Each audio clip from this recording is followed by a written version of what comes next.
Welcome, gentlemen. Today is Tuesday. It's about to be the start of the 8th week of 9.1 for NA. In a few hours, it's gonna come to us European chads. So what we're going to have today for you to put on your other monitor and listen to not very attentively is a talk I already had a few months ago. In fact, like 8 months ago, about which specs would be the coolest, slash the strongest, slash have the most potential when we were going to get to equip two legendaries at the same time. This was me back in the day, still naive, still filled with hope when I assumed we were going to get two legendaries equipable in 9.1. I started to talk about several possibilities arose, trying to look at all the combinations, and then come 9.0.5, we are getting closer to 9.1, we start getting the first few leaks and rumors about the patch, and no, there is absolutely no sign whatsoever about being able to equip two legendaries, and it was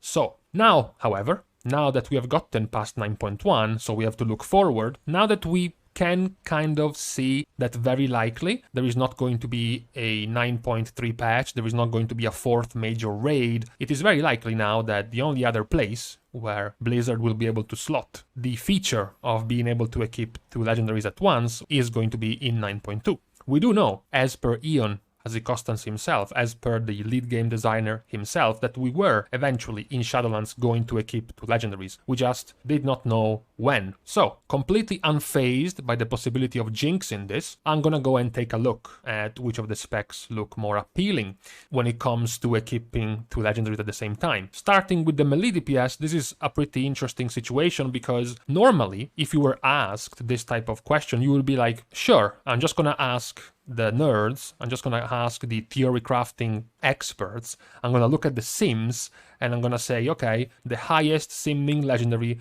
and the second highest simming legendary, and I'm just gonna equip them both. That is a pretty simple process.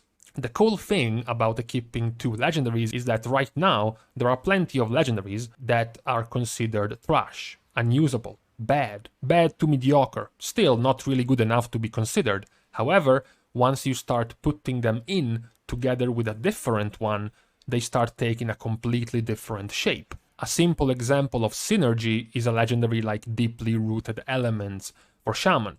DRE has the chance of proccing Ascendance whenever you cast your main spammable ability, Lava Lash or Lava Burst for example, and on its own it's just not good enough. It's not quite what you can go for as a best legendary. But once you start putting it together with something that synergizes very well with Deeply Rooted Elements, something like Windspeaker's Lava Resurgence, which makes you cast even more Lava Bursts, Deeply Rooted Elements gains more and more value, even though technically it wasn't one of the legendaries you would have considered if you were just looking at which of the legendaries are the strongest right now. So, starting our list with Death Knights, looking first at Unholy. Unholy, unfortunately, or fortunately, depends on which way you see this. Unfortunately, they don't have much variety. Unfortunately, there are not many surprises or neat little niche combos they can go for.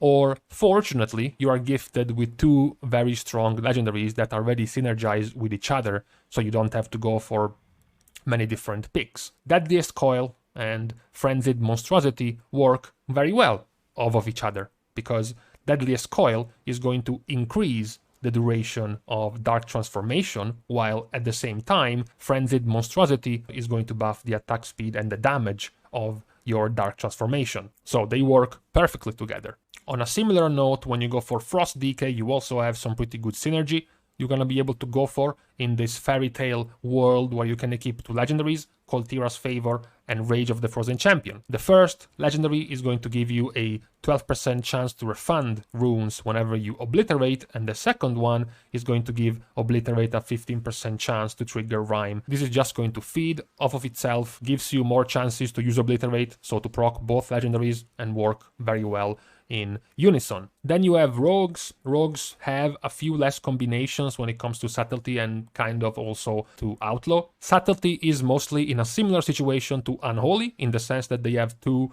pretty strong legendaries that can go with each other. Obedience is the one they are already using, and Finality is the one they can contend with Obedience in the first place, and they are both pretty strong. Outlaw also has a very similar, combination of legendaries. They are already going for celerity, or they are also going for deathly shadows, which is pretty good for them because they can also reduce the cooldown of vanish themselves, so it works very well. There is also always the possibility of rogues to go for the good old, go for something like Mark of the Master Assassin, which can work very well when it comes to burst damage. The one who has probably a few more options out of all of this is Assassination Rogue. Assassination already has some options when they playing. They can go for Dashing Scoundrel for the damage increase of your poisons thanks to Envenom, the damage increase and the energy regen with the crits. They can go for what they are already going for, which is Doomblade, for the, again, extra Envenom damage, as well as Obedience, since now they are Ventir as well. Or they can also go back to what they were using in Legion, things like Duskwalker's Patch, for the extra single target value of Vendetta, as well as Zoldyck Insignia, for the poison and bleed damage in execute zone. So they have multiple options they can combine with all of these legendaries. This would be one of those classic cases where the answer to all of this would be to just sim them. Just let a perfect AI come out with the right answer for you. There are also a few interesting and exciting possibilities when it comes to Feral. Feral, as I mentioned multiple times by this point, has been bailed out in this expansion by Nightfey and by having Convoke the Spirits. And now in 9.1 they have been bailed out even more because the Covenant-specific legendary Celestial Spirits is even stronger. It makes them even stronger. This can be coupled very well with Wrath of Deep Focus, of course, especially in single target. There isn't too much synergy between the two legendaries, so it's not that exciting, but it would strengthen their single target greatly. Where there is synergy is if you were to take Wrath of Deep Focus together with something like Circle of Life and Death to basically strengthen your dots while at the same time making them 25% faster, as well as extra synergy pieces like Apex Predator's Craving. So not only your dots are ticking faster, but the faster your rip is ticking, you have an even higher chance of getting free Ferocious Bites. That is also good, possible good synergy for Feral. Talking about good synergy, someone who doesn't have too much of it is Survival. Survival has two very overperforming legendaries in both situations when it comes to single target and when it comes to AoE. Nezingueri's Trapping Apparatus is very good when it comes to single target and sustained damage because of the focus, regeneration and generation, and then you have the Wildfire Cluster, which is your to-go decent AoE one. There aren't too many other very good synergies when it comes to Survival Hunter. Where there can be some very good synergies is when it comes to Havoc. I know many people are going to be annoyed by Havoc getting all of these cool things in an expansion for some reason, somehow. This would be the case if we got to the point of having two legendaries being equipped at the same time, because there is a very clear one when it comes to Havoc, which is Collective Anguish and Darkglare Boon. So Darkglare Boon gives you a 40% chance to not put I-Beam on cooldown, and Collective Anguish basically makes your I-Beam double hit. So this will be very, very powerful. Unfortunately, the other build of Havoc, which is the more single target oriented, more abilities, more variety, more things to do. You don't just have 3 buttons, which is the one centered around Burning Wound. Doesn't have too many synergies because the legendary itself just puts a dot on the targets, which you can't really interact with. And the only other thing you can interact with the legendary is Immolation Aura. You don't have any legendary that reduces the cooldown of Immolation Aura or does something too special with it. What could work, even though it looks like a meme, is Erratic Falcor, because Burning Wound is generally played with a momentum build.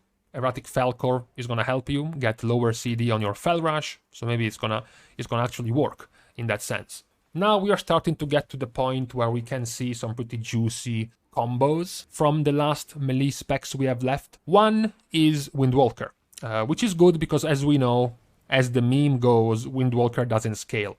So much like Havoc, Demon Hunter, they need to be bailed out by borrowed powers, by external help. One external help can be something to work with Invoker's Delight, which is their to-go legendary.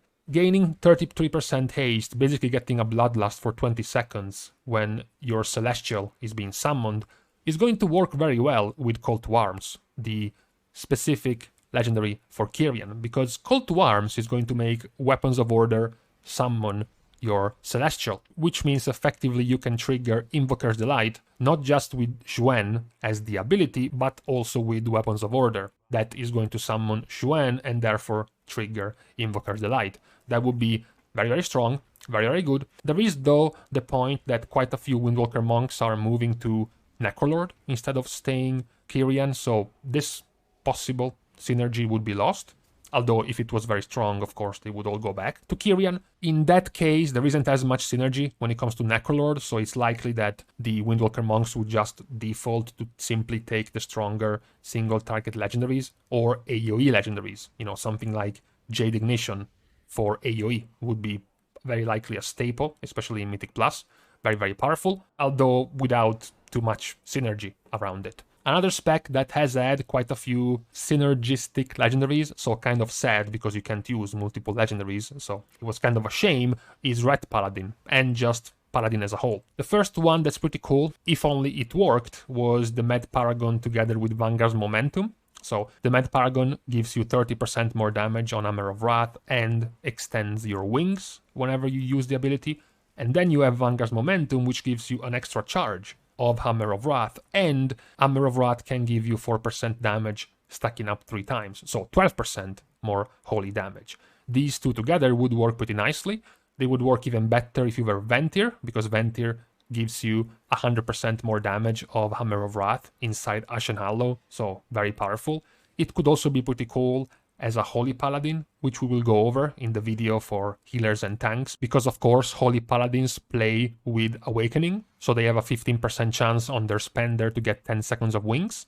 10 seconds of wings will give you enough time to cast at least 3 Hammer of Wraths with those 2 legendaries, extending wings by 3 more seconds, maybe even 4 seconds, so it would be pretty cool. Otherwise, Red would probably default back to their strongest performing legendaries, so something like Final Verdict for single target and Tempest of the Lightbringer for AoE, followed by the all-purpose Divine Resonance, the Kyrian specific legendary.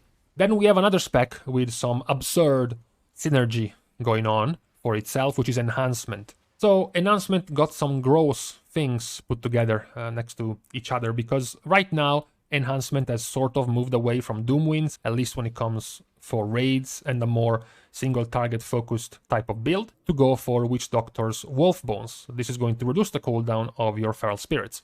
So of course, the first super cool synergy you could have is to go for Seeds of Rampant Growth together with the Wolf Bones legendary, because of course this one is going to reduce Feral Spirits even more.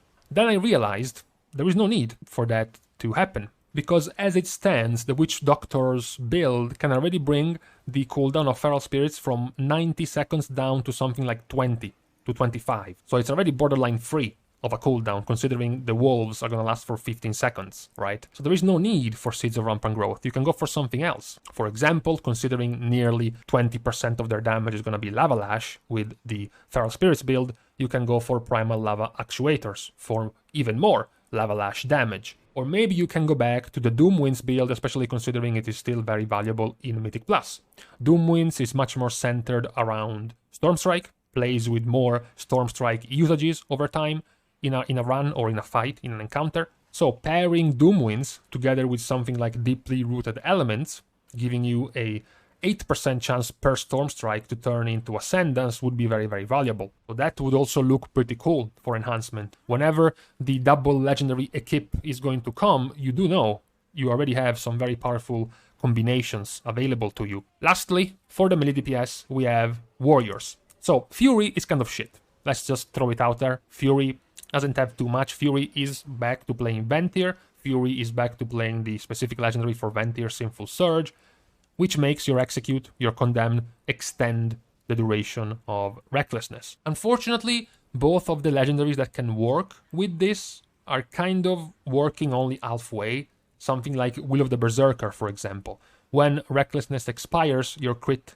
is increased by 7%, and Raging Blow is going to refresh the duration of this effect. So Sinful Surge is going to extend the duration of Recklessness, and this second legendary's effect is only going to start when Recklessness ends. So they are kind of working against each other. But at the same time, extending the duration of Recklessness is going to make its cooldown shorter. I know it sounds dumb, but if Recklessness has a 1 minute cooldown and lasts for 10 seconds, and you extend it to last, instead of 10 seconds, to last for 50 seconds, effectively the cooldown of Recklessness is only 10 seconds, right? Same can be said for Reckless Defense, the other legendary that could work with Sinful Surge. Rampage strikes have a 20% chance to reduce the remaining cooldown of Recklessness by 1 second. So they would both work somewhat in the same way, of trying to get you to stay in Recklessness for as long as possible when it comes to Fury. The much better synergy comes for Arms. Boding too well for Fury, because we already know Arms is outperforming Fury by quite a bit. And it's good to finish the video with exactly what I pointed out at the start. The bad legendaries that are not really used too much, gaining an entirely different value and scope of power if you allow them to be paired with another legendary. Take a look, for example, at Battlelord, which is a shit legendary nobody uses. Your Overpower has a 40% chance to reset the cooldown of Mortar Strike, right? Which is okay. It's kind of good, but it's apparently not good enough to be used on its own. When you put it next to Enduring Blow, which is the currently used legendary for Arms Warriors, your Mortar Strike has a 25% chance to apply the Colossus Smash effect, which means that now you can play with Battlelord, you can Overpower, which is one of your most clicked abilities, to reset the cooldown of Mortar Strike, so you have more chances, you can fish for more chances to proc Colossus Smash on the target. This would work very, very well together. So unfortunately for Fury Warriors, Arms seems to have gotten the edge when it comes to legendary synergy, in prospect of 9.2 and in prospect of the surely coming double legendaries being able to be equipped. This was the entire list of the Melee DPS we went over. We will eventually go and take a look at ranged and then tanks and healers as well to see how much synergy there can be in the legendary couples. We have already seen that strong legendaries can change the value of a spec. Maybe not on their own, maybe Blizzard has had to push them a little bit with some buffs, right? But the legendary can certainly help. Just think, for example, for Balance Druids. Migrating to Ventier, I'm pretty sure they wouldn't have migrated to Ventier if Sinful Hysteria wasn't a thing for Balance Druids, or the Ventiers. So, thank you guys for watching the video. Let me guys know about any possible cool combination of legendaries you are keeping your eyes on and hoping that are not getting nerfed anytime soon, and hoping, of course, that this damn double legendary feature is going to come sooner rather than later. See you guys soon, and in the meantime, the heat wave has gone, summer might as well be over, sweaters and hoodies are gonna come soon.